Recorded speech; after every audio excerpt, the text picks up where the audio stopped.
यो एउटा कठोर विद्रोह हो, क्रान्तिकारी विद्रोह हो। राज्यमा हलचल मचाउनु भयो। दिन दहाडै यी टाउकेर र दङ्ग पार्दै संसद भवन अगाडि पेट्रोल खनाएर 80% सर्भिस जलिसकेको थियो। उहाँ मात्रै होइन, मोहन प्रसाद नेउपानेले हिजो आत्महत्या गर्नुभयो। तराई क्षेत्रमै 1 लाख रुपियाँ ऋणको कारण अर्को एकजना सपुतले आत्महत्या गर्नुभयो। सङ्खुवा सभामा त्यस्तै छ।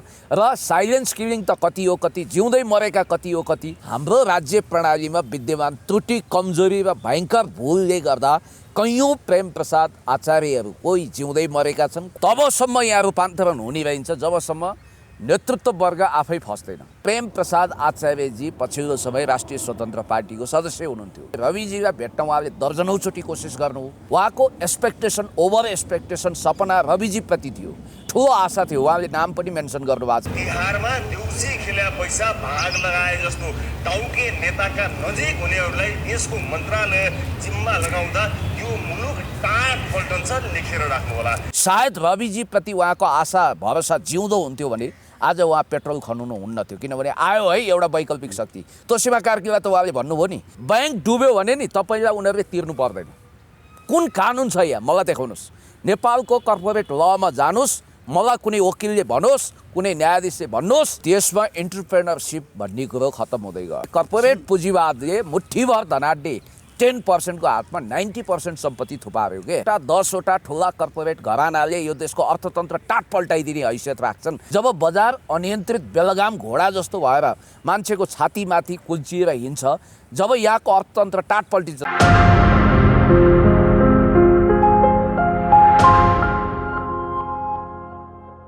नेकपा एमालेका युवा नेता पुण्य गौतमजी हाम्रो साथमा हुनुहुन्छ। पुण्यजीलाई हार्दिक स्वागत छ। एकदमै धन्यवाद, नमस्ते। अब यो देशमा कस्तो शासन आयो, प्रेम प्रसाद आचार्यहरू जस्ता व्यक्तिहरूले आत्मदाह गर्नुपर्ने दिन आयो भन्ने प्रश्न तेर्साएका छन्। बडो विचित्र भयो। उहाँप्रति हार्दिक श्रद्धाञ्जली अर्पण गरौँ। उहाँको यो आत्महत्या होइन, आत्मदाह हो। एउटा राज्य रूपान्तरणको निम्ति सतहमा अजङ्गको प्रश्न ल्याइदिएर उहाँले आफूलाई सदाको निम्ति खरानी बनाउनु भयो।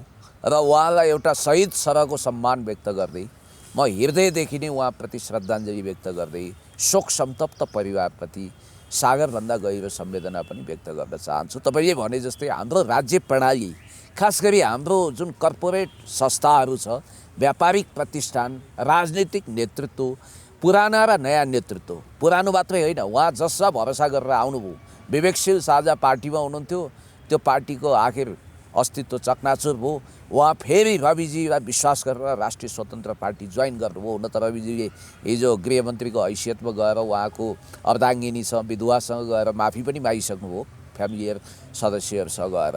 तर मैले भन्न खोजेको, प्रेम प्रसाद आचार्यज्यू जो एक होनहार युवा हुनुहुन्थ्यो, असफल व्यवसायी हुनुहुन्थ्यो।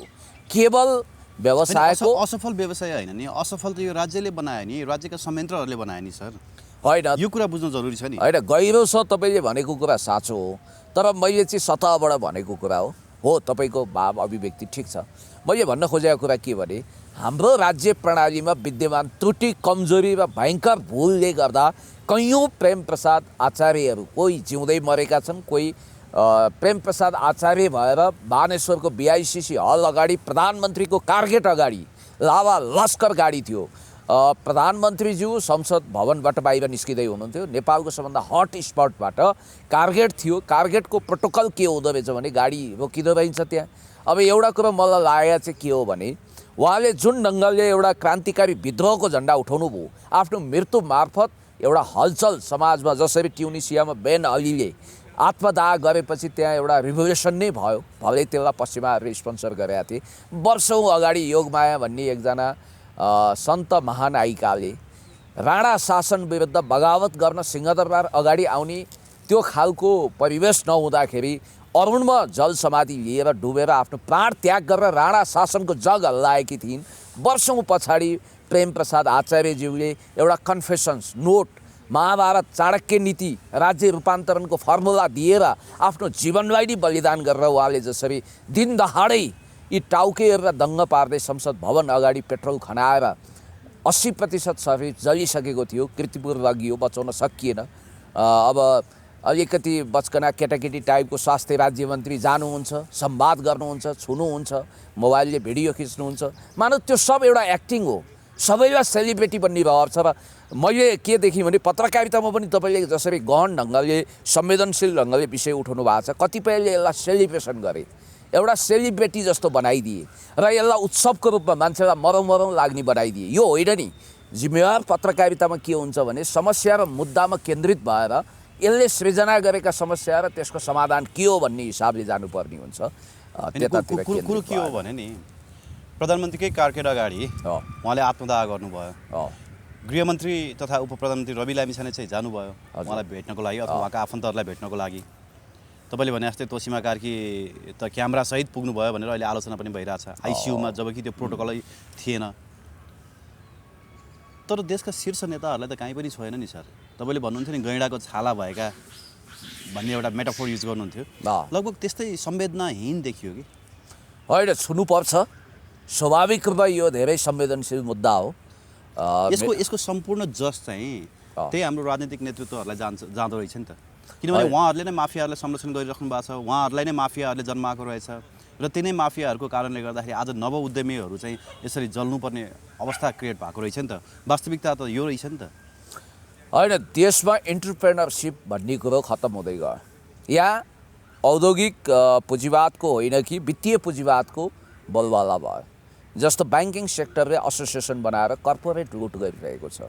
फाइनान्सियल क्षेत्रमा खास गरी फाइनान्सहरू त्यही भएर पतन हुँदैछन्। फाइनान्समा ब्याङ्क अरबौँ नाफामा जाने, उद्योग डुब्ने, तपाईँले भने जस्तो नव उद्योगीहरू तबाह हुने, त्यसपछि पोलिटिकल नेतृत्वसँग उनीहरूले साँठगाँठ गरेर अकुत नाफा कमाउने। हेर्नु होला 20-25वटा घराना सिमेन्ट उद्योग तिनैको छ, रक्सी फ्याक्ट्री। जम्मा 100 जना व्यक्तिको हातमा चाहिँ देशको 80% अर्थतन्त्र छ। अनि तपाईँले विश्वमा यस्तो देश भएका देखाउनुहोस् जहाँ हरेक किसिमका उद्योग सञ्चालन गर्ने र हिजो सरकारी ब्याङ्कका डिफल्टर भएकाहरू, सरकारी ब्याङ्कको लोन नतिरेर, किस्ता नबुझाएर, ब्याड डेप्टमा तब्दिल भएर उनीहरू खराब ऋणी भएकाहरूको आज हातमा ब्याङ्क छ। माडवारीहरूको नाम लिनु पर्यो, अरू धन्दा सेठहरूको नाम लिनु पर्यो। त्यस कारणले गर्दाखेरि एउटा कुरो चाहिँ पक्का के हो भने तपाईँलाई मैले भनिहालौँ, प्रेम प्रसाद आचार्यजी पछिल्लो समय राष्ट्रिय स्वतन्त्र पार्टीको सदस्य हुनुहुन्थ्यो। मैले थाहा पाएको कुरा के भने रविजीलाई भेट्न उहाँले दर्जनौचोटि कोसिस गर्नु, त्यतिखेर सम्भव भएन। उहाँको एक्सपेक्टेसन, ओभर एक्सपेक्टेसन, सपना रविजीप्रति थियो, ठुलो आशा थियो। उहाँले नाम पनि मेन्सन गर्नुभएको छ, गगन थापा, रवि लामिछाने, तोसेवा कार्की आदि इत्यादिको। तर भइदियो के भने त्यहाँ पनि हिजो रविजीले त्यतिकै माफी माग्नु भएको छैन। म भन्छु हरेक शीर्ष नेता अब प्रेम प्रसाद आचार्यको घरमा पुग्नुपर्छ र सबैले कन्फेसन्स गर्नुपर्छ। होइन, प्रेम प्रसाद आचार्यसँग मात्रै कन्फेसन गरेर भएन नि, अब 3 करोड नेपालीसँग पनि कन्फेसन गर्नु पर्यो कि उहाँहरूले जसरी माफियाहरूको मात्रै पक्ष पोषणका लागि कहिले करको दायरा हेरफेर गर्ने, उहाँहरूलाई चाहिँ तपाईँको भनौँ न विश्व सम्पदा सूचीमा सूचीकृत भएको सम्पत्ति 50औं रोपनी सम्पत्ति पनि एउटा व्यापारिक घरानाको नाममा जाँदाखेरि पनि उहाँहरू ठुल्ठुलो हेरेर बस्ने, त्यहाँ अख्तियार नलाग्ने, त्यस्तो विषयमा उहाँहरूले छान्नु। यसैलाई भनिन्छ नव उदारवादी भद्दा अर्थतन्त्र, क्रोनी क्यापिटलिजम, कुद खाने, ब्याज खाने र समाजलाई थिलथिलो बर्बाद बनाउने खालको पुँजीवादी ढर्राको अत्यन्तै विकृत खालको यो अभ्यास। हिजो केही नभएका चन्द्र ढकालहरू आज उदाउने, चन्द्रगिरीको डाँडै उहाँहरूले हडप्ने, चन्द्रगिरीको डाँडा पनि हडपिसक्नुभयो भन्ने कुरा पो आयो। होइन, प्रेम त्यो गलत कुरा हो, त्यो गर्नु हुँदैन। त्यो राज्य कमजोर भएको फाइदा उठाएको हो। भोलि लाल पूर्जा बन्छ भन्दैछन् मलाई त कोही व्यक्ति। होइन, त्यसो भयो भने लडाइँ नै गरौँला, के भएन। मैले तपाईँलाई भनेको कुरा के हो भने जस्तो रूपान्तरणको एउटा पिँधैबाट सुरुवात गर्नु पर्यो। आर्थिक विषमता आज यहाँ संसारभरि, यहाँ मात्रै होइन, कर्पोरेट घरानाको हातमा। हेर्नुहोस् है, लोक कल्याणकारी पुँजीवाद भएको ठाउँमा बिरलै यस्तो होला, नभए युरोप अमेरिकादेखि नेपाल जस्तो देशमा त भद्दा अभ्यास भएको छ, गिनी पिगै बनाइएको छ। होइन भने कर्पोरेट पुँजीवादले मुठ्ठीभर धनाढ्य 10% को हातमा 90% सम्पत्ति थुपार्यो के। अमेरिकामा पनि त्यही हो, तर पनि अमेरिकाका मान्छेहरू यसरी आत्मदाह गर्नुपर्ने अवस्थामा छैन नि। मृत्युवरण गर्दै गर्दा अथवा भनौँ विद्रोह स्वरूप आत्मदाह गर्दै गर्दा प्रेम प्रसाद आचार्यजीले 25वटा विभिन्न बुदामा राज्यलाई सुझाव दिनुभएको छ। तर त्यो सुझावमा एउटा कुरा अटाएको छैन कि अमेरिका जस्तो देशमा यदि तपाईँ ब्याङ्क्रप्ट हुनुभयो भने म ब्याङ्क्रप्ट भएँ, मसँग केही पनि छैन भने तपाईँले हात उठाएर पनि सम्मानजनक जिउन पाउनुहुन्छ, तपाईँले अदालतमा ब्याङ्क्रप्सी फाइल गर्नु पाउनुहुन्छ। नेपालमा त त्यो पनि छैन कि, यहाँ त घरमै आएर गुन्डा लाएर उठाउँछन्, कुट्छन्, मार्छन्। उहाँ त 3 पटक भागेर इन्डिया पनि जानुभएको रहेछ नि त। अब यो विषय चाहिँ राज्यले हैन उहाँले त मलाई राज्यले अब सम्बोधन गर्नुपर्छै पर्दैन। तपाईँहरू ऋणमा डुब्नु भएको छ भने पनि यस्तो डिसिजन नलिनुहोस् है, हामी छौँ, राज्यले यसको केही ध्यानाकर्षण गर्छौँ भन्नुपर्छै पर्दैन। अब एकदम पर्छ, अवश्य पनि। मैले टप टु बटम अक्षरशः शिरदेखि पाउसम्म एक शब्द नछुटाइकन करिब 50 मिनटभन्दा लामो समय लाग्यो पढ्न मात्रै, 1 घन्टा जति समय लाग्यो। एकचोटि होइन, पटक पटक पढ्दा 3-4 घन्टा समय खर्च हो। तर प्रत्येक अक्षर एउटा दार्शनिक र आर्थिक चेतबाट सम्पन्न छ। वा एउटा भिजनरी युवा नेता हुनुपर्ने लक्षण भएको व्यक्तित्व हुनुहुँदो रहेछ। तर एउटा युवा, होनहार युवा, देशभक्त युवा, देशमा केही गर्न चाहने उद्यमी टाइपको युवा आज देशले गुमायो। र उहाँ मात्रै होइन, मोहन प्रसाद नेउपानेले हिजो आत्महत्या गर्नु। आत्मदाह एउटा कुरा, कतिले आत्महत्या गरिरहनु भएको छ। जस्तो तराई क्षेत्रमै 1 लाख रुपियाँ ऋणको कारण अर्को एकजना सपुतले आत्महत्या गर्नुभयो। सङ्खुवा सभामा त्यस्तै छ। र साइलेन्स किलिङ त कति हो, कति जिउँदै मरेका कति हो, कति।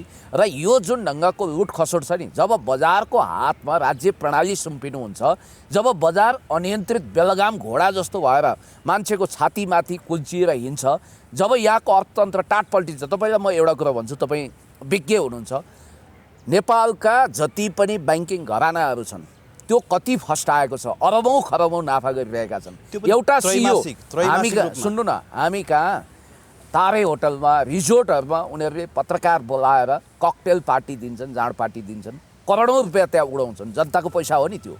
र त्यहाँ अनि छापिन्छ, विवरणहरू प्रकाशित हुन्छ। सबभन्दा बढी तलब भएको सिइओ को, बिदा मनाउन, भ्याकेसन मनाउन उनीहरू कहाँ जान्छन्, हवाईमा कति महिना पुग्छन्, कुन कुन तरुणीहरू छ उनीहरूले सेलिब्रेसन गर्छन्, कसको गर्लफ्रेन्ड को रे, कसको लग्जरियस कार कति रे।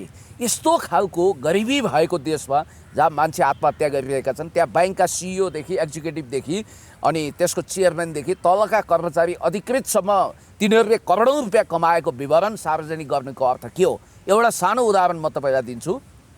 हालसालै एउटा प्रभु ब्याङ्क भन्ने रहेछ। प्रभु ब्याङ्कले जमानामा आजभन्दा 9 वर्ष अगाडि 70 लाख लोन निकालेर चाहिँ एकजना साथीले, अब साउ ब्याज गरेर अहिलेसम्म उहाँले 65 लाख तिरिसक्नु भएको छ। अझै पनि 1 करोड जति ब्याङ्कको लोन देखाउँछ। हेर्नुहोस् है, त्यही भएर ह्युगो चावेजले के गर्नुभएको थियो, भेनेजुएलाको राष्ट्रपति जस्तो तपाईँले लोन लिनु भने हजुरबाको पालामा लिएको लोन पनि नातिको पालासम्म जाँदा पनि डबल हुन पाउँदैन। अनि ब्याजको स्याजको ब्याज छ नि, चक्रवर्ती ब्याज, त्यो गर्नै पाइँदैन। जस्तो 1 करोड छ भने 2 करोडभन्दा बढी मूलधन 1 करोड छ भने 100-200 वर्षपछि पनि 2 करोडभन्दा बढी हुन नपाउने गरी उहाँले नियम राख्नु भएको छ। र ब्याज दर रेसिप्रोकल, जस्तो मैले ब्याङ्क, तपाईँ हुनुभयो, मैले तपाईँसँग मेरो निक्षेप डिपोजिट राखेपछि तपाईँले मलाई 5% दिने, अनि मैले तपाईँसँग लोन निकालिसकेपछि तपाईँले 20%, 15%, 17% मन लागि ब्याज दर तोक्न यो पाइँदैन। 1% मात्रै अन्तर। जस्तो कि स्वाभाविक रूपमा ब्याङ्कले लगानी गरिसकेपछि नाफा खोज्छ। तपाईँले डिपोजिट राख्दा 5% दिइन्छ भने तपाईँसँग लोन लिँदा 6% मात्रै, त्यो अन्तर छैन। थोरै हो कि जस्तो। मैले भन्न खोजेको कुरा के भने, आज सरकारमाथि सुपर सरकार भएर कर्पोरेट घरानाहरू हाबी भए। 5वटा 10वटा ठुला कर्पोरेट घरानाले यो देशको अर्थतन्त्र टाट पल्टाइदिने हैसियत राख्छन्। सेयर मार्केट क्रास गर्न सक्छन्, नेप्सेको परिसूचाङ्कलाई उलटपुलट गर्न सक्छन्। ट्याक्सको त्यस्तै खालको ज्यानमारा प्रावधान छ। ट्याक्स यति धेरै छ, ड्युटी फ्री कस्टम भनेको छ, एयरपोर्टमा भिआइपीहरूले मोज गरेका छन्। अब हुनेलाई चयन नहुनेलाई ऐन भने जस्तो यो जुन ढङ्गको। अनि प्रेम प्रसाद आचार्यले कति राम्रो कुरा गर्नुभएको छ। बहुराष्ट्रिय निगम, मल्टिनेसनल कम्पनी, यहाँको जति पनि यो सुपर मार्केटहरू छ, भाट भटेनीदेखि सबै, र त्यसपछि यहाँका वित्तीय ब्याङ्किङ संस्थाहरू जो अरबौँ नाफामा अनावश्यक रूपमा गएको छन्, उद्योग व्यवसाय टाट भएको छ। यहाँ अचार व्यवसाय, अर्ग्यानिक अरू फलफुल तरकारी खेती, कृषि उपजहरूको केही मार्केट छैन, रक्सीको मार्केट छ। अनि त्यसपछि त्यो ढङ्गको जुन निर्मम, निर्दयी, हृदयहीन पुँजीवादले जुन लुट खसोट गरेको छ। अर्को कुरा उहाँले के भन्नुभएको छ, शिक्षा क्षेत्र, स्वास्थ्य क्षेत्र र यातायात क्षेत्रलाई कमसेकम सरकारीकरण गर्नुपर्छ। यो क्षेत्रलाई निजीकरण गर्ने नाममा अहिले जति पनि लुट भएको छ, कोही बाँच्नै नसक्ने अवस्था पुगेको छ। र कतिपयले मैले हेरेँ स्ट्याटस, गन्दा स्ट्याटस, एउटा बाहुनको छोरो भए हुनाले हाई भयो अरे। हेर्नुहोस् है, कति लाज मर्नु कुरा। हेर्नु त, फेरि तिनै मान्छे त्यत्रो एकाडेमिक क्वालिफिकेसन बोकेका छन्। म नाम लिएर आफ्नो मुखलाई अपवित्र गर्ने गरी फेरि कुल्ला गर्नु पर्ला, म त्यसरी गर्न चाहन्न। चाहे बाहुन होस्, चाहे दलित होस्, चाहे सीमान्तकृत होस्, चाहे आदिवासी होस्, चाहे जोसुकै होस्, प्रेम प्रसाद आचार्य भनेको देशभक्त नेपाली हो। उकुस बुकुस भएको विद्रोहलाई आफूमा आगो झोसेर आत्मदाह गरेर यो सानो त्याग हो। एउटा कुरा याद गर्नुहोला, आफ्नो शरीरलाई माया नगरिकन, हुन त कतिपयले शङ्का गरे के भने दिन दहाडै त्यहाँ गएर कारगेटको अगाडि उहाँले आगो सल्काउनुको मतलब चाहिँ 60 लाख ऋण रहेछ, श्रीमतीको खातामा मान्छेले हालिदिन्छन्, आफू सेलिब्रेटी हुने नेता बन्ने, अनि लगेर उपचार गरेर बचाइदिन्छन् भनेर त्यो खालको ड्रामा गरेको भन्ने घटिया कुरा गर्ने मान्छेहरूलाई पनि म ओपन च्यालेन्ज गर्न चाहन्छु। त्यस्तो खालको त्यो कुनै फिल्म सुटिङ हो, कुनै रमाइलो हो? त्यो मान्छेले आफूलाई आगो झोसेर समाप्त गर्नु खोज्नु भनेको सानो कुरा हो। त्यस कारणले गर्दाखेरि यो एउटा कठोर विद्रोह हो, क्रान्तिकारी विद्रोह हो। राज्यमा हलचल मचाउनु भयो, राज्य रूपान्तरणको। हुन त क्याबिनेटले एउटा आयोग पनि बनाएको छ, क्यारे समिति पनि बनाएको छ राज्य रूपान्तरणको निम्ति। अनि त्यसपछि आफूभित्र यो जति पनि अब हेर्नु होला, अब विद्रोह केही हुन्छ भने यो लुट खसोट ब्याङ्किङ वित्तीय पुँजीवादले सृजना गरेको यो ताण्डव आतङ्क विरुद्ध अब जनता सडकमा आउँछन्। होइन, प्रेम प्रसाद त एउटा प्रतिनिधि पात्र जस्तो मात्रै लाग्यो कि आज बिहान चिया पसलमा चिया खाँदै थिएँ, पुरानो मित्र एकजना भेट भयो। उहाँ किसान हुनुहुन्छ, 15 रोपनी जग्गा भाडामा चाहिँ 15 लाख रुपियाँ लोन लिएर उहाँले करिब 7 वर्षदेखि खेती गर्दै आउनु भएको छ, गोलभेडा खेती। हजुर। उहाँले के भन्नुभयो भने अप्रत्यक्ष रूपमा म 3 करोड घाटामा गएँ। कोरोना आयो, कोरोना सके पछाडि मल पाइएन। प्रत्यक्ष रूपमा म अहिले 60 लाख रुपियाँ लोनमा छु भन्नुभयो कि। उहाँले लिएको 15 लाख रुपियाँ लोन तिर्नलाई पनि उहाँले लोन लिँदा बढाउँदा अहिले 60 लाख पुग्यो। अब कति प्रेम प्रसादहरू जन्मिन्छन्? राज्यले खोइ त त्यो आयोग बनाएर जनआक्रोश शान्त मात्रै पार्ने, यो उहाँले उठाएका कुराहरूलाई चाहिँ सम्बोधन नगर्ने? होइन, एउटा कुरो भनिदेऊ, तबसम्म यहाँ रूपान्तरण हुने रहन्छ जबसम्म नेतृत्व वर्ग आफै फस्दैन। तपाईँलाई म भनिदिन्छु, जुवा अड्डा जसलाई हामी कसिनो भन्छौँ, जहाँ विदेशी पर्यटकहरूलाई एलाउ थियो, नेपालीहरूलाई एलाउ थिएन, सायद क्यासिनोलाई नियन्त्रण नगरेको हुन्थ्यो भने आज धेरै टप भिआइपीका छोराहरू, धेरै भिभिआइपीहरू आफै आत्महत्या गर्थे। आज पनि लुकी मिनी क्यासिनोमा कति नेताहरू जान्छन् र त्यहाँ पक्राउ पर्छन्, कति भिआइपीहरू जान्छन्। होइन, मैले भन्न खोजेको के भने एकजना टप मोस्ट भिआइपीको छोरो टाट पल्टिएपछि तत्कालीन गृहमन्त्री बनेका ती भिआइपीले क्यासिनो बन्द गर्ने निर्णय गरेछन्। आफूलाई परेपछि हुँदो रहेछ नि त।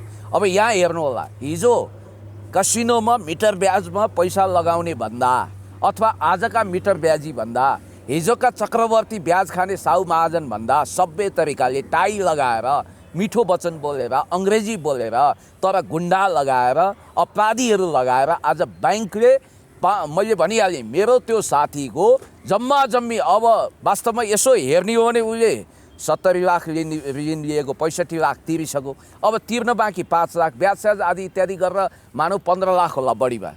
तर आज त्यही 15 लाख उसले तिर्न सकेन भनेर 8.5 करोड पर्ने नरे फाँटको झन्डै 9 आना जग्गामा बनेको 3 तलाको महल बङ्गलो कब्जा गर्न खोजिरहेछ। उनीहरूले सूचना निकाल्दा रहेछन् कसैले पढ्न नसक्ने, अनि गैर ब्याङ्किङ धितो भनेर पछि आफै त्यो सकार्ने अनि कराप ज्याप बनाउने, खाइदिने भन्नाले कति मान्छे रोडमा आए, कति फ्रस्ट्रेसनले आत्महत्या गरे। अस्ति भर्खर यो कोरोना काल सिद्धिनुभन्दा लगत्तै सिद्धिएपछि न्यू रोडमा 2 जना ठुला सटरहरू राख्ने महाबौद्धका 2 जना व्यापारीहरूले आत्महत्या गरे। तपाईँले देखिहाल्नुभयो। भन्नाले यो तर्फ हाम्रो ध्यान कति गएको छ। आज मध्यम वर्ग मात्रै होइन, उच्च मध्यम वर्ग सबै तबाह छ। को मात्रै फस्टायो भने सुन्नुहोस् न, फाइनान्सले चाहिँ लिएको ऋण तिरेन भने त्यो धितो लिलाम गरेर भए पनि आफ्नो पैसा उठाउँछ। अनि तर डिपोजिट गरेको पैसा नपाएर मान्छे रोएको छ, राज्यले सम्बोधन गर्दैन। अनि हो नि, होइन एउटा कुरा तपाईँलाई भन्नु, मसँग तरकारी बेचेर चाहिँ जम्मा गरेको 11 लाख रुपियाँ चाहिँ मलाई दिएन फलानु सहकारीले भनेर रोएर आउनु भएको छ। अब के गर्ने, हामी त्यहाँ कुट्न जाने कुरा भएन। राज्यको कुनै निकाय रहन्छ सुन्ने। फेरि नेपालको कानुन कस्तो छ भन्नु, अमेरिकामा युरोपमा बरु यस्तो छैन। त्यहाँ जिम्मेवार हुनुपर्छ। मानव ब्याङ्क डुब्यो भने तपाईँले काहीँ निक्षेप राख्नुभयो नि, तपाईँको डिपोजिट छ 1 करोड 50 लाख 30 लाख जति छ, तपाईँले जिन्दगीभरको आफ्नो पसिनाको कमाई घरमा राख्दा चोरी हुन्छ। हामी कहाँ तपाईँको अहिले पेपर मनी अब बिस्तारै फेज आउट गर्ने स्थिति आउँदैछ। त्यो भएपछि त 100% सबै कुरा ब्याङ्किङमा गयो। तपाईँले ब्याङ्किङ सिस्टममा राखेको पैसा, अहिले हुन त नेपालमा ब्याङ्कहरू धनी छन्, उनीहरू डुबेका छैनन्। कुनै दिन ब्याङ्क्रप्सी भयो, आफै ब्याङ्क डुब्यो भने नि, फाइनेन्सहरू जसरी डुब्यो नि, अब कुनै दिन डुब्न सक्छ। ब्याङ्क डुब्यो भने नि तपाईँलाई उनीहरूले तिर्नु पर्दैन। कुन कानुन छ यहाँ मलाई देखाउनुहोस्। नेपालको कर्पोरेट लमा जानुहोस्, मलाई कुनै वकिलले भनोस्, कुनै न्यायाधीशले भन्नुहोस् कि कुनै ब्याङ्क मानौँ प्रभु ब्याङ्क डुब्यो एकछिनको लागि, एनआइसी एसिया डुब्यो अथवा कुनै एबिसिडी कुनै ब्याङ्क डुब्यो, अहिले त मसरुमिङ 4वटा घरमा जानुहोस् चाबेलको 4वटा मध्ये एउटा घर ब्याङ्क हुन्छ। कति शाखा हुन्, कतिवटा विस्तार भएका च्याउ सर हिजो फाइनेन्स थिए आज ब्याङ्क। तपाईँलाई म भन्छु ब्याङ्क वा फाइनेन्स डुबेमा त्यो निक्षेप डुब्ने, तर कसैको व्यापार डुब्यो भने चाहिँ त्यसको घर घडेरीबाट असुल गर्ने अनि 5 लाख ऋणको लागि 5 करोडको धितो कब्जा गर्ने, याद गर्नु होला। हो यो जबसम्म भइरहेको छ नि यो विषमता, अब एउटा नियम बनाउनु पर्यो। ब्याङ्क डुब्यो भने पनि ब्याङ्कर्सहरूले त्यो ब्याङ्कको सिइओ सञ्चालकहरूले तिनीहरूको निजी सम्पत्तिबाट तिर्नुपर्ने अथवा त्यसको लागि एउटा कहाँबाट अहिले ब्याङ्किङ एसोसिएसन बनाएको छ, ब्याङ्करहरूलाई सङ्गठित हुन दिनु हुँदैन, किनभने दुनियाँमा कहीँ पनि त्यसको ट्रेड युनियन टाइपको सङ्गठन बन्दैन। त्यो भइदियो भने के हुँदो रहेछ भने नि जस्तो उनीहरूले ब्याज दर तोक्ने, अहिले त्यसमा त के भने मार्केटमा ब्याज दर तोक्ने ब्याङ्कै पछि आफ्नो सिस्टम बनोस् न, त्यसो भएपछि कम्पिटिसन हुन्छ। जस्तो पसलले हेरेर सल्लाह गरेर कपडा पसल लाग्छ नि फ्यान्सी, यो 500 फिक्स रेट, यहाँ पनि 500 त्यहाँ पनि 500 त्यहाँ पनि 500 भयो भने त्यसको मजा आउँदैन। यो माललाई एउटाले 500 मा बेच्छ, अर्कोले सक्यो भने 300 400 मा बेच्छ, अनि कम्पिटिसनको मार्केट भयो नि। अहिले ब्याङ्कहरू मसरुमिङ भएको बेलामा उनीहरूले ब्याज दर तोक्ने एउटा स्ट्यान्डर्ड छैन, हाम्रो मापदण्ड छैन। फेरि हाम्रो राष्ट्र ब्याङ्क यति कमजोर बनाइएको छ कि नियामक निकाय राष्ट्र ब्याङ्क हो, त्यसले नियमन गर्न खोज्दा, म अर्थशास्त्रको पनि विद्यार्थी हो, शोधनान्तर व्यापार घाटाको नाउँमा याद गर्नु होला व्यवसायीहरूको हितलाई प्रवर्धन गर्न भनेर नियमन पनि कडा नगर्ने, अनि त्यसपछि हुँदा यस्तो स्थिति आउँदैछ कि अब हेर्नु होला कुनै समयमा अत्यन्तै लोकप्रिय थिए जिम्बाब्वेमा रबर्ट मुगाबे, पछि त्यहाँको इकोनोमी यसरी क्रास भयो कि मान्छेहरू बोराका बोरा पैसा लाँदा पनि उपभोग्य सामान आउँदैन थियो, किनभने नोटहरू बढी निष्कासन गर्न थाल्यो। हाम्रो अहिले ब्याङ्कले 16 खर्ब जति नोट निष्कासन गर्छ वार्षिक रूपमा। म सुन्दैछु अब यो बढ्दो जुन आर्थिक सङ्कट छ यसलाई धान्नको निम्ति 25 खरब रुपियाँको नोट निष्कासन गर्ने तयारी हुँदैछ। त्यसो गरेपछि मुद्रास्फीति हुन्छ, मनी इन्फ्लेक्सन हुन्छ, त्यो भइसकेपछि अब हेर्नु होला झन् गरिबी झन् महँगी अनि जिडिपी घट्छ, ग्रोस डेभलपमेन्ट पर्सेन्ट घट्छ, त्यसो भइसकेपछि उत्पादकत्व घट्छ। अब तपाईँले जस्तो मार्केटमा सप्लाई र डिमान्डको कुरा हुन्छ, अहिले तपाईँ जहाँसुकै जानुहोस् ग्राहक नपाएर सबै मान्छेको ओठतालु खङ्ग्रङ्गै सुकेको छ, किनभने क्रय शक्ति छैन नि। आज मुठीभर मान्छेमा बाहेक आफ्टर कोरोनाले मात्रै होइन नि, अन्त क्रय शक्ति भएका ग्राहकहरू बढिसके विश्वभर, तर हाम्रो मार्केटमा अहिले ठ्याक्कै व्यापार छैन। व्यापार नभएपछि सटरको भाडा कसरी तिर्ने, लोन खातमाथि खात छ भन्ने बित्तिकै यसले त मान्छेलाई सत्य हरिश्चन्द्रको कथा पढेर त्यागी हुन जस्तो सुकै सङ्कटमा पनि आफूलाई इस्पात बनाउन सबैले सक्दैनन्। सबै मान्छे आध्यात्मिक छैनन्, मेटेरियलिस्टिक छन्, मान्छे पतन भएर पनि टिक्नुपर्छ, मर्नु हुँदैन, ज्यान अमूल्य छ, एक बारको जुनी नष्ट गर्नु हुँदैन भन्ने शिक्षा ज्ञान चेतना भन्दा पनि मान्छे जीव ज्यान छाडिहाल्छन्। त्यसकारण यो खालको पुँजीवादले धेरै मान्छे रुवाएको छ, धेरै मान्छे बर्बाद गरेको छ, समाजवादी अर्थतन्त्रतर्फ अगाडि नबढिकन केही गुन्जाइस छैन। तर हामीले यो भनौँ न चुनाव पछाडि धेरै मान्छेमा आशा थियो कि सायद प्रेम प्रसादमा पनि त्यो आशा थियो होला, उहाँले पनि चुनाव हेरौँ, चुनाव पछाडिको सरकार फर्मेसन हेरौँ भन्ने सोच्नु भएको थियो होला। अहिले चुनाव पछाडि नयाँ सरकार गठन भयो, प्रचण्ड प्रधानमन्त्री हुनुभयो, रवि लामिछाने तोसीमा कार्कीहरू जस्ता व्यक्ति मन्त्री भए, गृहमन्त्री भए होइन। अब यो सरकारले पनि अर्थतन्त्रको विषयमा गम्भीर भएर सोच्ला, जनतालाई प्रत्यक्ष डेलिभरी हुने गरी आवास हुने गरी चाहिँ केही कुराहरू सम्बोधन गर्ला भन्ने उहाँहरूको आशा थियो। त्यो कहीँ कतैबाट पनि भएन। आज गृहमन्त्रीकै हकमा कुरा गर्ने हो भने प्रेम प्रसाद आचार्यजीले एउटा सानो कुरा उठाउनु भएको छ, सुन्दा सानो लाग्छ, जस्तो चितवनको तरकारी काठमाडौँ ल्याउनु पर्यो भने 15-20 ठाउँमा तगारो हालेर छेकिन्छ प्रहरीद्वारा। प्रहरीले इलामबाट ल्याएको प्रोडक्ट उहाँको कति ठाउँमा चाहिँ खाइदिए भनेर उहाँले मेन्सन गर्नुभएको छ उहाँको सुसाइड नोटमा। त्यो प्रहरीलाई चाहिँ बिना रोकटोक नेपाली उत्पादन काठमाडौँमा ल्याउन देऊ भन्ने वातावरण रविले सिर्जना गर्ने कि नगर्ने? किन नगर्ने, गर्नु पर्थ्यो नि, तर हुँदैन। विदेशी प्रोडक्टहरू लरीमा आउँछन्, कहीँ चेक हुँदैन, कागज देखाए पुग्छ। सुपारी तपाईँको आउँछ यहाँ टनका टन। यो हाम्रो जुन परम्परागत सिस्टम लिक छ नि त्योबाट एन्टी करेन्ट नगइकन, यसमा जङ्गी सुधार नगरिकन हुँदैन।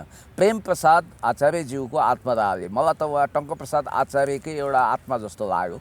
एक हिसाबले टङ्कप्रसाद आचार्य आफ्नो समयको ठुलो विद्रोही, क्रान्तिकारी र समाज रूपान्तरक हुनुहुन्थ्यो, समाज सुधारक हुनुहुन्थ्यो। तपाईँलाई मैले भनिदिइहालौँ, बढी चक्काचौधको कुरा किन गर्नु, 2वटा इलेक्सन लगत्तै हुन्छ हामी कहाँ। अब प्रदेश र सङ्घको एकैचोटि हुन्छ, एउटै ब्यालेट पेपरमा हुन्छ, त्यो एउटै एकैचोटि एकै लटमा हुन्छ। तर स्थानीय त अर्को लटमा गर्नु पर्यो।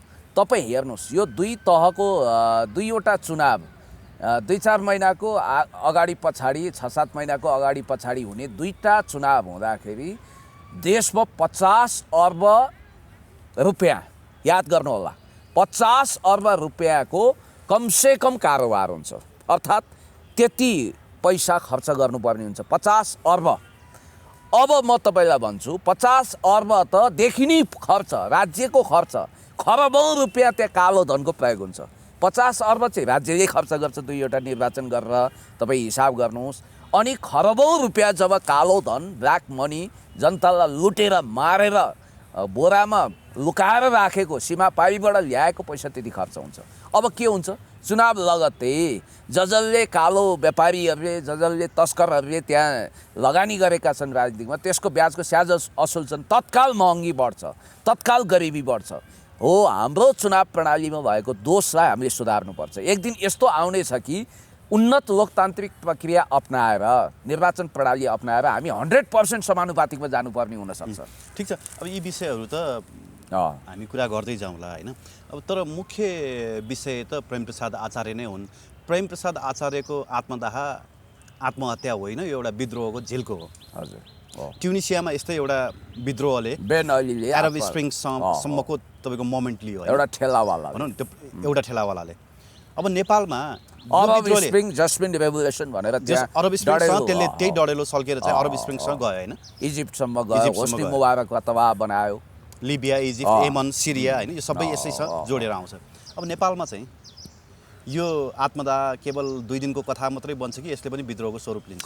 होइन, यसका दुईवटा आयाम छन्। एउटा कुरो, कतिपयले यस्तो आदर्श पुरुष नेतृत्व खोज्नु हो, समाज जस्तो छ नेता त्यस्तै हो। अब रविजीमा ओभर एक्सपेक्टेसन भयो, बालनहरूमा बढी मान्छेले एउटा देवत्वकरण गर्न खोजे, तर उनीहरू यही समाजको कर्पोरेट पुँजीवादको, उपभोक्तावादको निखुर उत्पादन थिए। उनीहरू पनि खाउ पिउ मोज गरेर दुनियाँ रङ्गिन्छ भोज गरेर टाइपले आएका हुन्। उनीहरूमा कुनै त्यागको भावना थिएन। त्यसकारण समाजमा उनीहरूप्रति ओभर एक्सपेक्टेसन गर्ने, उही एउटा अत्यन्तै सोझो प्रेमीले आफ्नो प्रेमिकाको कुरामा बहकिएर यो साँच्चै भर्जिन छ भनेर जब सुहागरात मनाउन थाल्छ, उसको जब सुहागरात मनाउने बेलामा सारा पोल खुलेपछि उसको नौनारी गले जस्तै जनताले निर्वाचित गरेर त पठाउनु भयो, पर्फर्मेन्स छैन। पर्फर्मेन्स नभएपछि रित्तो भाँडो बढी बच्छ, स्टन्ट बढी गर्नु पऱ्यो, कार्यदक्षता नभएपछि हल्ला गर्नु पऱ्यो, मिडियाबाजी गर्नु पऱ्यो, मान्छेलाई अनेक भन्नु पऱ्यो। जस्तो रविजीले एउटा कुरा, म सानो उदाहरण तपाईँलाई दिन्छु, यो उपप्रधानमन्त्री भन्ने पद यदि हटाइन्छ भने मबाट सुरुवात गरियोस् भन्नुभयो, त उहाँले यो उपप्रधानमन्त्री भन्ने पद घाँडो भयो, यो राज्यलाई खर्चिलो भयो, यसको सुरुवात म गर्छु, मैले राजीनामा दिएँ भनेर भन्न किन नसक्या? जब तपाईँ काम गर्नुहुन्छ भने एक्सन नै बोल्नु पऱ्यो कि, मुख होइन। ट्याउट्याउ गर्ने त सञ्चारकर्मीले हो, अरूले हो, मोटिभेसनल स्पिकरले हो। अर्को कुरा म तपाईँलाई भन्छु, उहाँले नानीका बाबाका हवाला दिनुभयो, यो यावत कुरा नगरौँ। जस्तो तपाईँलाई एउटा मैले आज यो वास्तवमा धेरैको ध्यान आकर्षण भएको छैन, एउटा सानो 30 सेकेन्डको भिडियो मैले देखाउनै पर्छ। त्यो देखेपछि उहाँले भनेका कुरा उहाँ आफै कति जवाफदेही हुनुहुन्छ। जिम्मा लगाउँदा ल हेर्नुहोस्, मुलुक टाट पल्टन्छ, लेखेर राख्नु। ल मैले तपाईँलाई देखाइहालेँ यो, किनभने यो जरुरी छ। उहाँले पो होलीका पोल्टामा लुटपुटिने, कोही प्रचण्डको तेल मालिस गर्ने, बाँकी 2-4 जना माधव नेपाल र झलनाथ खनालको सेवा गर्ने, यस्तो परिपाटीबाट बनेको मन्त्रीमण्डल कसको होला? तिहारमा देउसी खेल्या पैसा भाग लगाए जस्तो टाउके नेताका नजिक हुनेहरूलाई यसको मन्त्रालय जिम्मा लगाउँदा यो मुलुक टाट पल्टन्छ, लेखेर राख्नु होला। कम्तीमा अब बन्ने मन्त्रीहरूले आफ्नो योजनाको खाका जनता समक्ष। मैले तपाईँलाई भन्न खोजेँ, उहाँ चाहिँ कुन प्रक्रियामा बन्नुभयो? उहाँ पनि तेल मालिस गर्ने अभियानमै लाग्नुभयो। अनि उहाँले भने जस्तो यो भिडियोमा उहाँले जे सङ्केत गर्नुभएको छ, उहाँ सञ्चारकर्मी हुँदा भनेको यो अनुसार त उहाँले अहिले प्रतिपक्षमा बस्नु पर्थ्यो, जनताको आवाज उठाउनु पर्थ्यो, सेवा गर्नु पर्थ्यो। उहाँलाई पनि मेवा सोहोर्ने दाउपेचमा जान मन लाग्यो, उहाँ पनि त्यही अभियानकै एउटा हिस्सा बनिदिनु भयो। नयाँपन के आएर? त्यस कारणले गर्दाखेरि प्रेमप्रसादहरूको आत्महत्या, हेर्नुहोस्, अवतार सिंह पासको एउटा कविताको अंश छ कि, सबैभन्दा खतरनाक सपनाहरूको मृत्यु हुन्छ। जब मान्छेले आशा भरोसा गरेको मान्छेप्रतिको मोहभङ्ग हुन्छ नि, त्यसपछि त्यो मान्छे कोही साइलेन्स किलिङमा जान्छ, कोही सुसाइडल मोमेन्टमा जान्छ, कसैले विष खान्छ, कसैले यसरी जलेर आत्महत्या गर्छ। सायद रविजीप्रति उहाँको आशा भरोसा जिउँदो हुन्थ्यो भने आज उहाँ पेट्रोल खनाउनु हुन्न थियो, किनभने आयो है एउटा वैकल्पिक शक्ति। तोसीमा कार्कीलाई त उहाँले भन्नुभयो नि, त्यस्तो बेलामा गएर फेरि तोसीमा कार्कीले आफूलाई डाक्टर भनेर परिचय दिएर के गरेको भन्नुहुन्छ? संवेदना पनि छैन, आँखामा आँसु पनि छैन, अनुहार हँसिएको छ। एकछिन है, होइन मैले तपाईँलाई भनेको त्यस्तो बेलामा ख्यालठट्टा गरेर मेरो नाम किन लिनुभयो, कति पीडा थियो, मृत्युको अन्तिम घडी गरिरहनु भएको थियो उहाँ। अनि अर्को कुरो मैले तपाईँलाई भनौँ, जस्तो यो यावत जति पनि नाटकहरू छ, नौटङ्कीहरू छ, मान्छेलाई भुलाउने, रङ्गीन सपना देखाउने, जति हो त्यति गर्नुहोस् न। बार्किङ डग सेल्डम बाइट्स, भोक्ने कुकुरले टोक्दैन। यो लथालिङ्ग टोटल सिस्टमकै फेलरको कारणले उहाँहरूले आत्मदाह गर्न परेको हो, होइन? अथवा उहाँहरू जस्ता व्यक्तिहरू मरिरहेका छन्। यो एउटा कुरा। अनि अर्को तपाईँकै परम मित्र, हाम्रो एउटा चियाखानी साथी हेमविक्रम सिलवालजी, उहाँ भावनात्मक रूपमा राजावादी हुनुहुन्थ्यो, भावुक राष्ट्रवादी, भावुक राजावादी। उहाँले किन आत्महत्या गर्नुभयो? त्यसको पछाडि पनि त यही कारण हो नि त, फाइनेन्सियल पनि हो, प्लस उहाँले जसलाई भरोसा गर्नुहुन्थ्यो नि, जुन सिस्टम राजतन्त्र, त्यो कहिले फर्किँदैन भन्ने निष्कर्षका साथ हो, त्यो प्रतिको निराशाले उहाँले आत्महत्या गर्नु। अब जनताले के भन्न थाल्यो भने जबसम्म ज्ञानेन्द्र साईलाई अर्थमन्त्री बनाइदिएन तबसम्म यस्ता समस्या नेपालमा भइराख्छन् भन्ने लेख्न थाले क्या सामाजिक सञ्जालमा। यो कसले लेख्यो मलाई थाहा छैन। यो अर्को फेरि एक हिसाबले तोरी लाउरे तर्क हो, किनभने उहाँसँग अर्थशास्त्रको कुनै नलेज पनि छैन। सिए उहाँ नि होइन, कसरी सिए हुन्छ? तपाईँलाई अस्ति मैले तपाईँकै इन्टरभ्यूमा भनिरहेको थिएँ, उहाँको जम्मा जम्मी शैक्षिक योग्यता नेपालबाट एसएलसी हो, त्योभन्दा माथि उहाँले कुनै पनि शैक्षिक प्रमाणपत्र हासिल गर्नुभएको छैन।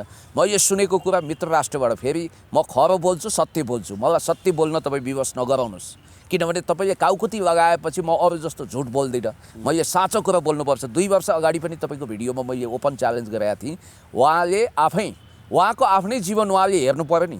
4 वर्ष अगाडि उहाँ प्रेसर कुकर लिएर साइकलमा बेच्नुहुन्थ्यो, अनि उहाँसँग आज सुविधा सम्पन्न चिल्लो गाडी छ, याद गर्नु होला। उहाँको आफ्नै जीवन माडबारीको जस्तो छ, त्यो धन कहाँबाट थुप्रियो उहाँलाई?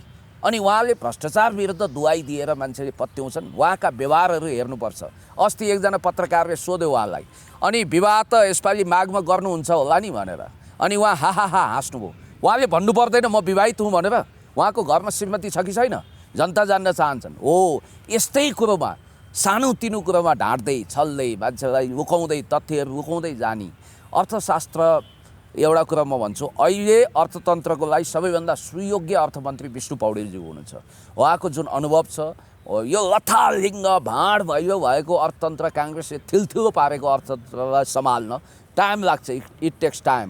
अब उहाँलाई अर्थमन्त्री भन्ने बित्तिकै यो अर्को मजाक भयो क्या, अर्को जोक्स भयो। यहाँ पढेलेखेको मान्छे छैन, अर्थशास्त्रमा काबिल मान्छेहरू छैनन्, समाजवादी अर्थतन्त्रको बारेमा उहाँलाई के थाहा छ, नवउदारवादको विषयमा उहाँलाई के थाहा छ? त्यसकारण यो एकदमै अशिक्षित अज्ञानीहरूले गरेको एउटा टपरटुइया तर्क सिवाय केही पनि होइन। उहाँको जम्मा जम्मी क्षमता भनेको वडाध्यक्ष हो, उहाँलाई लट्री परेर उहाँ सांसद बन्नुभयो। सम्भवतः अब यस्तै मान्छेहरू, म संसद हुँ भन्नेहरूको मार्केटिङ अहिले चलिरहेको छ, उनीहरूकै बोलवाला छ।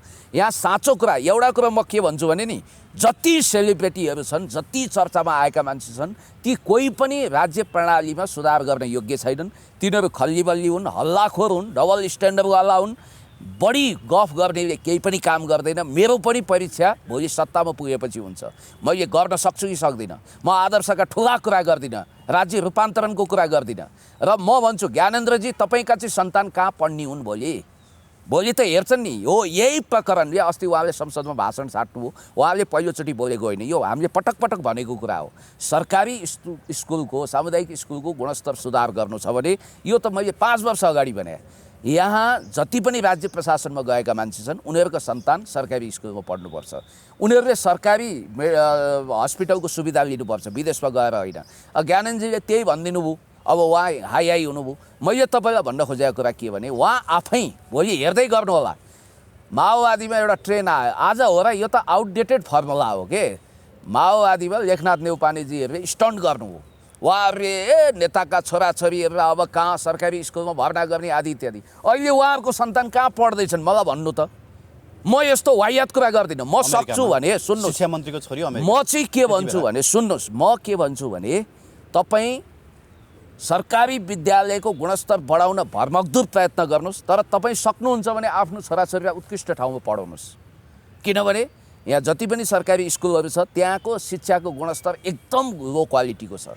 तपाईँ आफ्नो सन्तानलाई जानी लो क्वालिटीमा पढाउनुहुन्छ। ज्ञानेन्द्रजीको अहिले सन्तान छ कि छैन एक्चुअली आई कान्ट से, हुनसक्छ उहाँको छोरी होला, छोरा होला, अथवा उहाँ अविवाहित भन्ने त मलाई पटक्कै लाग्दैन, किनभने हामीलाई थाहा छ यो कुरा। उहाँले अविवाहित भन्ने झाँसा दिइरहनु भएको छ। उहाँ आफै ट्रान्सपरेन्ट हुनुहुन्न के, उहाँको सम्पत्तिको स्रोत, उहाँ अकुत मतलब उहाँ आफै सुविधा सम्पन्न गाडी चढ्नुहुन्छ, अनि उहाँ आफै अब एकदम लग्जरियस जीवन बाँच्नुहुन्छ, त्यसको स्रोत पनि थाहा छैन। म मेरो स्रोत पुष्टि गर्न सक्छु। मैले टिकटकमा झन्डै 1 करोड 20 लाख रुपियाँ आर्जन गर्दा 15 लाख रुपियाँ मैले गरिबलाई दान गरेँ। अरूले मैले अब आफ्नो अध्यय व्यवसाय गरेँ, आफ्नो घर सम्हालेँ आदि इत्यादि होइन। मभन्दा करोडौँ बढी कमाउने अंशु वर्माले 5 करोड कमायो होला, कसले 4 करोड कमायो होला, त्यो कमाउनेहरू छन्। मैले भन्न खोजेको कुरा के भने पौरख गरेर तपाईँले सेतो धन आर्जन गर्नुहोस् न, भोलि सम्पत्ति शुद्धिकरण त हुनसक्छ जसको पनि। त्यसकारण मैले भन्न खोजेको भोलि अबको 10 वर्षपछि ज्ञानेन्द्रजीका सन्तानले यदि बोर्डिङ स्कुल पढ्यो भने त्यहाँबाट थुत्ने अधिकार जनतालाई हुन्छ कि नचाहिँदो आदर्श छाँट्नु हुँदैन। उहाँको पनि त्यही हो, उहाँ कुनै समाजवादी होइन, उहाँ कुनै योगी टाइपको सन्त महन्त होइन। सस्तो लोकप्रियता हासिल गरेर छिटोभन्दा छिटो सत्ताको सिँढी चढ्नको लागि भ्रष्टाचार, भविष्यको भ्रष्टाचारी र वर्तमानको भ्रष्टाचारी म एकदम सदाचारी हुँ भनेर दुहाई दिनुको कुनै तुक छैन। उहाँमा अर्थमन्त्रीमा हुने क्वालिटी पनि छैन, योग्यता पनि छैन, ज्ञान पनि छैन, विवेक पनि छैन, चेतना पनि छैन। यो कुरा मैले भने बापत मलाई जति गाली गरे पनि हुन्छ, म साँचो कुरा बोल्छु। उहाँ एउटा मामुली चेतनाको मान्छे हो। उहाँको भाषा पनि शुद्ध छैन। उहाँले संसदमा बोलेका कुराहरू गैर संसदीय मर्यादा बाहिरका छन्। उहाँ गगन थापा जस्तो, पुण्य गौतम जस्तो सो हुन चाहनुहुन्छ। उहाँसँग त्यो क्वालिटी पनि छैन, उहाँसँग अध्ययन पनि छैन। अरूले लेखेका कुरा उहाँ टक्क पढ्ने हो त्यहाँ। त्यस कारणले गर्दाखेरि समाजले सुन्न चाहेको सस्तो लोकप्रियता हासिल गरिने शब्द बोल्नु बाहेक उहाँले कर्ममा केही पनि रूपान्तरण गर्नुभएको छैन। त्यसकारण बहकिनु हुँदैन। थ्याङ्क यू भेरी मच पुनिजी। धेरै धेरै धन्यवाद।